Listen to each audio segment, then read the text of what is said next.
Night fell over the city like a blanket of darkness and mystery. In the heart of a forgotten neighborhood, there was a house that no one dared approach. The windows were always covered in dust, and the door creaked at the slightest sign of wind.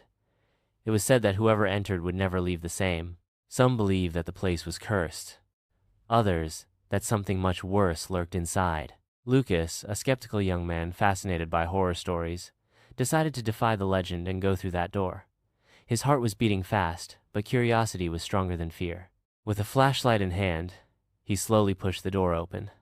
The creaking echoed like a scream in the silent night. The inside of the house was a picture of decay. Furniture covered in dusty sheets.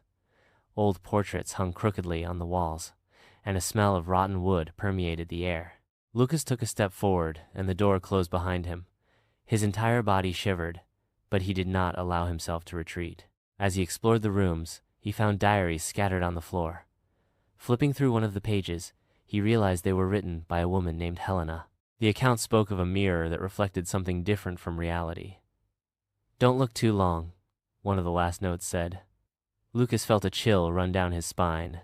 He had to see for himself. At the end of the hallway, he found the mirror. Its frame was carved in grotesque detail, and the surface reflected the room in a strange way, as if the shadows were moving of their own accord. He approached it and saw his reflection. However, something was wrong. His eyes were not the same.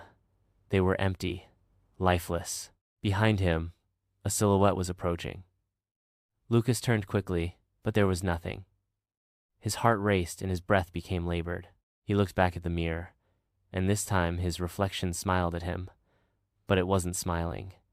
An icy hand grabbed his shoulder. Fear paralyzed him. He tried to scream, but his voice wouldn't come out.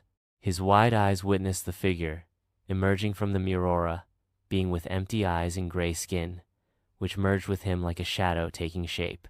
The pain was intense and unbearable. The world spun around him, and everything went blank. The next day, the house remained as it always had, forgotten, abandoned. But if you look closely at the mirror that still rests inside it, you might see a young man desperately banging on the glass, trying to escape his own reflection. Now tell me, would you dare to look?